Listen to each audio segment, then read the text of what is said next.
Hey everybody, it's Laura Burton. I hope you guys are great, and this is the first episode that I am ever doing here live. Wow.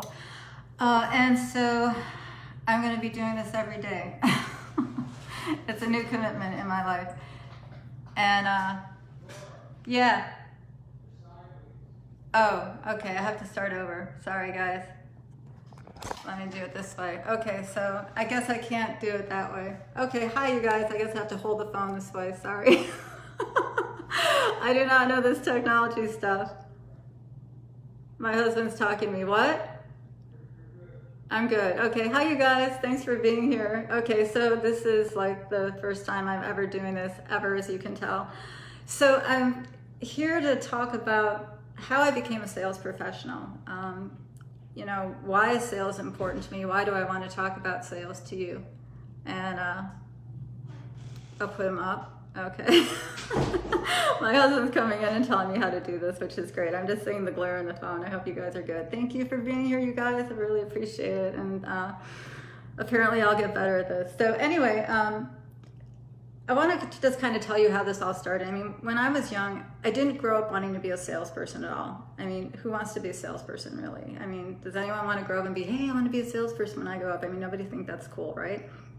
So I was just a little kid, and one time when I was 8 years old, this is kind of where it all started. I wanted to go do something, and my dad was working on the couch in the family room, and so I went in and I was scared to interrupt him because he was my dad, and I was kind of scared of him, and I would like really idolize him. He's my dad. He's like really cool.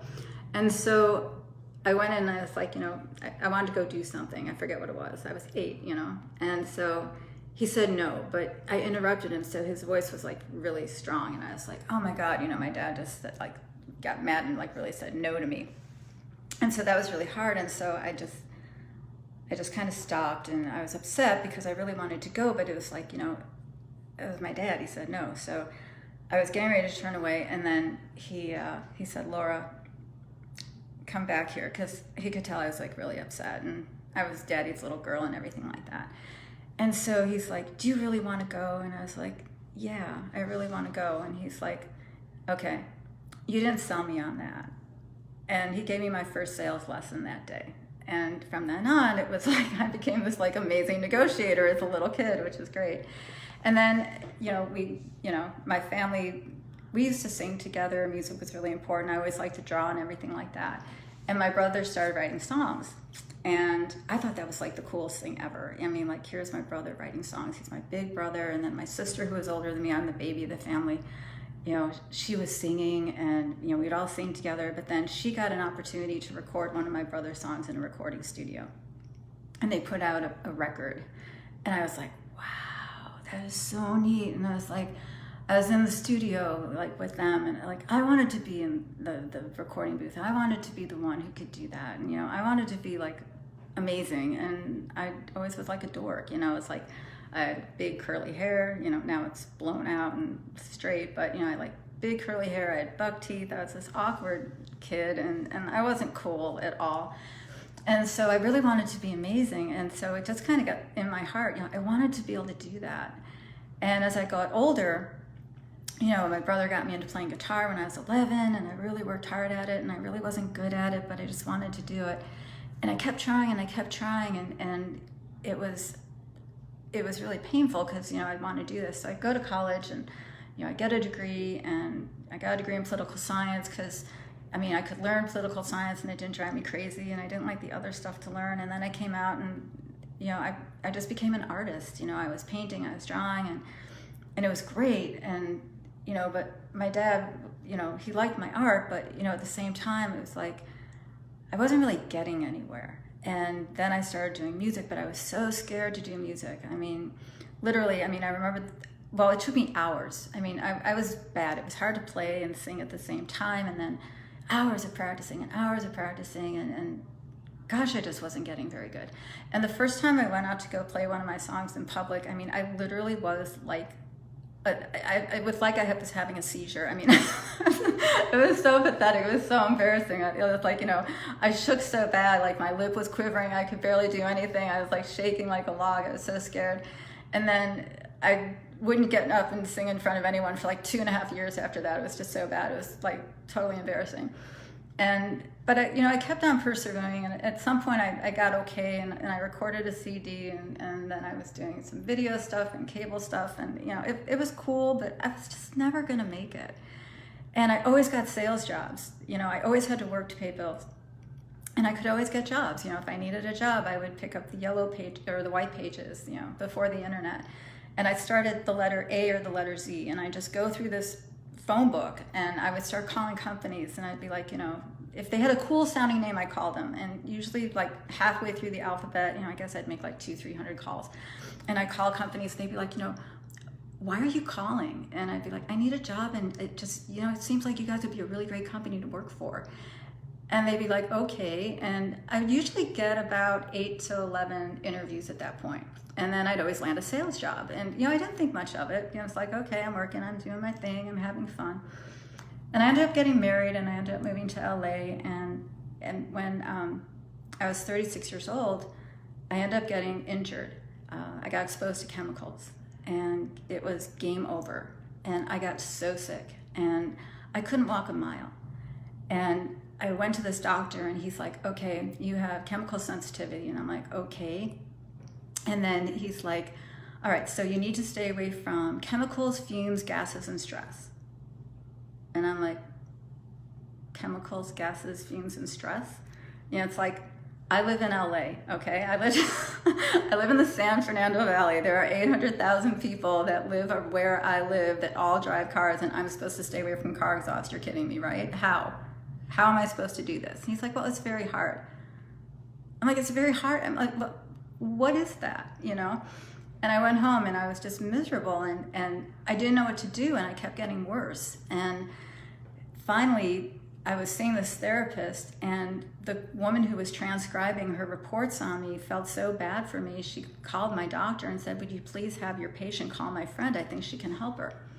So I get all this information on chemical sensitivity, and I'm given a list of like 40 things that I have to change in my life.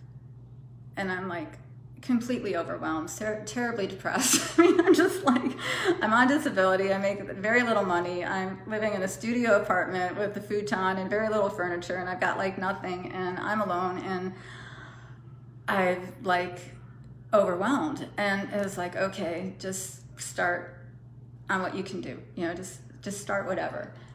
And it took about 3 years for me to get my health back. And so then it was time to start working again. And so this was in like 2005, 2006. And I found some jobs, and like I got to work with a real estate company. And then the real estate market crashed. So then they weren't hiring. They didn't need me anymore. It's like, okay, gotta go. And then I found a job selling the Jewish Israeli Yellow Pages, which is truly interesting. I was selling to lawyers in Glendale, Illinois, and cold calling them out of the Yellow Pages. Again, out of Yellow Pages, cold calling out of a book. And I did really well. It was like amazing. And a friend of mine found out that I was doing this, and she's like, you're selling the Jewish Israeli Yellow Pages. And I was like, yeah. She's like, you could sell anything if you're selling that. And I'm like, well, it's different, And she hired me because she was working at a dating company. So I worked in the dating industry for like a while, and that was interesting. And they called us dating consultants because, if you're a telemarketer, you're not that attractive to get on the phone with someone. And so I did that, and it was really funny because I was married. I got married to the love of my life, my second husband, after I got better. And he didn't realize really what my job was, I don't think, because he had signed up online to, fill out a form for something. He wanted information, and we're laying in bed on Saturday. And it was hilariously funny because, the phone rings, and it's one of these telemarketers, because he didn't know that when he filled out this form, he signed up to be professionally stalked until he died. I mean, if you fill out a form online, you're going to be stalked until you die. Your information gets sold, and you're going to get calls. So he's like exasperated, and he's like so frustrated, and he's like, And I looked at him and I said, honey, that's what I do. And he was absolutely horrified. I was like, oh my God, what did I marry? So I did that for a while, and then ended up having to have surgery. I got sick on something. And then I was coming off of that, and I really didn't know what to do. And, the hardest part about all of this is that I really wanted to find something I could do well. You know, all my friends were doing great. You know, people were so successful. I meet people and they'd be like, I've been in this job for like, 30 years. And I'm like, how do you do that? You know, they've got houses, they're having children, they're having these normal lives. And, I'm like this loser and can't find a job that I can stick with for any length of time. And I can't do anything that's really of value to anyone. And like, what am I doing? And so it was just a really hard time. And so then my husband looked at me one day and he said, you really like writing. Why don't you go for a writing job? And I'm like, yeah, I should do that. So I go on Craigslist and I look for a writing job, and there was an internet marketing company that was looking for project managers. And they put it in the writing section because they wanted people who could be articulate and write good emails, because, people, this was in 2011, and, people were writing, young people were writing letters, with, text slang, and it wasn't professional. So I got this job in internet marketing, and I'm 48 years old, and I have taken a $12 an hour job. And I could have crawled under the floor. I was like, this is really lovely.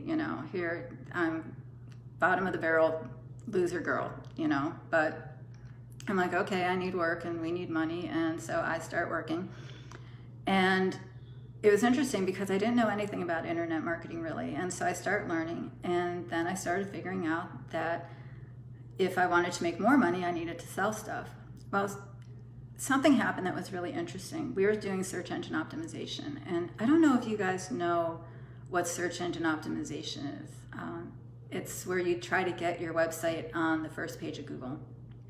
And back then in 2011, you just threw a bunch of backlinks on a website, you did some optimization on your metadata, and you were there. It's kind of like, you want to be popular, so you do everything to make yourself look popular, and then you become popular, and then people like you. And that was kind of how Google worked.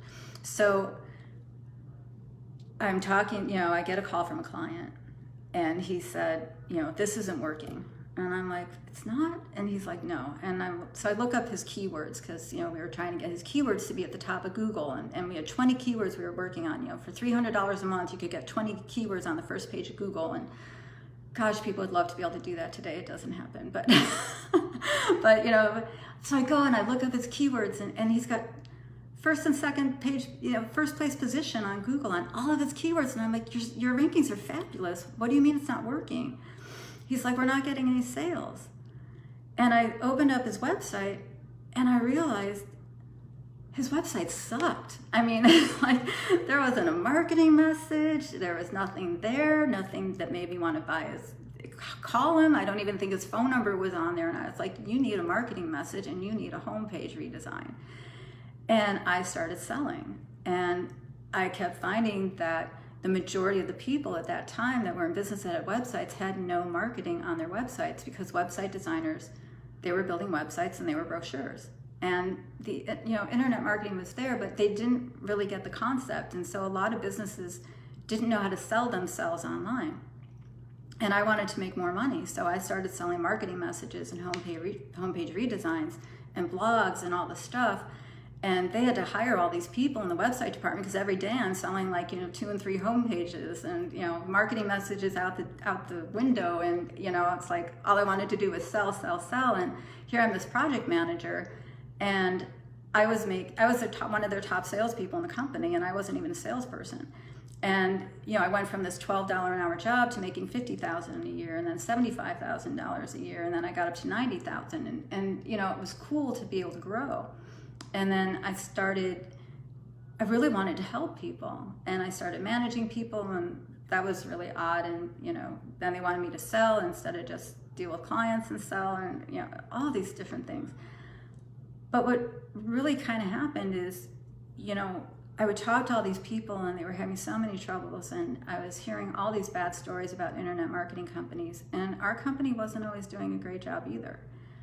And it was a huge conflict for me, because here I really wanted to help these business people, and I really wanted to help them. I mean, they needed help. They were suffering. Their businesses were bad. They were willing to spend money because they wanted to be able to do better in their sales, but every time they went and hired somebody, they were spending money and they weren't getting sales, and they were, firing people. People lose their jobs if there aren't people selling. If you aren't selling, you're not going to be in business. You have to be selling, and you have to be able to sell. And they were trying to get help, and they were coming to our company. They'd been to all these companies, and they were spending all this money and being told all these great things, and then it just sucked. And I felt so bad. But through the course of this, I really realized that I'm a closer. I'm a salesperson. I know how to sell. I know what's wrong. I can identify and understand what the problem is. I can get it. And in that position, I analyzed about 15,000 businesses online. And and it was interesting because I didn't know people made a living doing things. You'd see these websites and it was just like, oh, wow, what does that box do? It's like, I have no idea what that is. And I remember watching this one website, it was so funny. I get on and it's like all this stuff, and I had no clue what anything said. I didn't know what the pictures were about, other than they were boxes. And I was talking to the guy and I said, okay, so when somebody who's in your industry comes to your website and looks at your website, do they know what this is? And he said, yes. I said, okay, good. That was how I was like, okay, now let's talk about something else. But, I really realized that in doing all of this, that I wanted to help people more. And then I got recruited to another company and started training and coaching as well. And then I started working with sales reps. And then working with scripts and things like that. And they sucked. I mean, it was so sad. Here are these people, they're getting on the phone and they're supposed to be terrific and they're supposed to be really great and everything, and they weren't. And I started really coaching them and working with them one-on-one and doing script training to teach them how to actually use a sales script and how to do these things, because their approach wasn't working. And the thing that really strikes me, and I think the thing that is really driving me right now in terms of wanting to work with people and help people in sales, is that there really isn't a reason for you to fail other than you haven't been taught the mechanics of how to do it. If you learn what you need to do, if you have an understanding of what it really takes to connect with someone, if you really have an understanding of how to present what you're doing and do it in a way where they're going to be excited and where you're really helping them. It's all about helping people. They need something if they're talking to you. If you have a business, if you have something that you're offering to somebody, you're fulfilling a need, you're helping them. And I've studied a lot of sales stuff and I've looked at all these things, and what I've realized about a lot of it is that it all sounds good. It's like you can read lots of books and you can do that, but until you're actually doing it, until you're actually in the game, until you're making 100 calls a day, until you're dealing with clients or coming in and having with customers and everything, you're not going to get better. And if you don't take the time to really study what you need to do in sales and how to be better in sales and understanding how you're selling, then you're going to struggle in your business. So when I look at the experience, it's interesting to me that now, here I'm, into the sales game and I'm a sales pro, and it's cool, because I really can sell, I love selling. If you've got something going on, I'll figure out what we need to do for you. And if I have it, great. And if I don't, I'll try to find what you've got. But I really want to help people. When I see people who are struggling, and their livelihood depends on them being able to do it, I want to help. So if you guys have any questions, if you guys are dealing with anything where that you need to increase your sales game, or you need to do something where, what's that thing that's missing? How come I'm not getting there? I know what it feels like to just feel like you suck, and no one wants to suck. I hated sucking. I hated being the person who couldn't get where I needed to be. I hated being the person who couldn't do what I wanted to do. And what I've learned is that when you know how to sell, you can get where you need to be. and you can do things, and it may take a while, it may take time, but you just have to really believe that who you are is important and what you have to offer has value. And if you keep asking good questions and you keep seeking to find what you need and what's going to be right for you, you're going to. And sometimes getting where you need to be takes years. When I was injured and I was on the couch and I couldn't do anything, I mean, it took me over 3 years to get my health back where I could have a normal life. When I started that $12 an hour job, I didn't start making, 75 grand, a month later. It took time for me to learn. And I think, one thing my dad always told me when I was little is that in some ways we have a television mentality. We really have this impression with television and with movies that there are these solutions and things happen so fast. And yes, there are times when things do explode or something goes viral or something's good. But usually that's because there's been years and years and years and years and years of somebody preparing and doing things. And so be willing to put the time in, be willing to put the work in to make yourself better at what you want to do. And if you get somewhere where maybe you're not getting exactly where you want to get to on that one particular path, it's leading you to the one where you are going to. So I guess that's kind of my story of how I became a salesperson. And you guys are super, super nice to, come and listen and hang out and, comment below. Let me know if there's something that you need, if I can help you with. Let me know what you think of this. This is my first time ever doing this, and I'm going to be doing this every day to talk about sales and different things. And if you think this would help somebody, share it. And thanks again, you guys. Take care.